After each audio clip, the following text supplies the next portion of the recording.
मरकज़ सिरात मुस्तकीम के ज़ेरे एहतमाम लब्बैक इस्लाम कॉन्फ्रेंस का इनेकाद 26 सितंबर बरोज़ हफ्ता बाद नमाज मग़रिब मरकज़ सिरात मुस्तकीम जलाली स्ट्रीट ताजबाग लाहौर में होगा। हमारे नुमाइंदा खुसूसी पाकिस्तान गुलाम दस्तगीर की तफसीलात के मुताबिक हज़रत मौलाना मोहम्मद अशरफ आसिफ जलाली के ज़ेरे सरपरस्ती लब्बैक इस्लाम कॉन्फ्रेंस का इनेकाद 26 सितंबर बरोज़ हफ्ता बाद नमाज मग़रिब मरकज़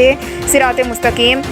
स्ट्रीट ताजबाग लाहौर में होगा, जिसमें खुसूसी तौर पर हज़रत मौलाना मोहम्मद अशरफ शाद जलाली, हज़रत मौलाना साहबजादा हबीबुल्लाह सियालवी, शेख कदीरुज़्ज़मान जलाली और दीगर ओहदेदारान, वर्कर्स, अवाम, अहले सुन्नत कसीर तादाद में शिरकत करेंगे।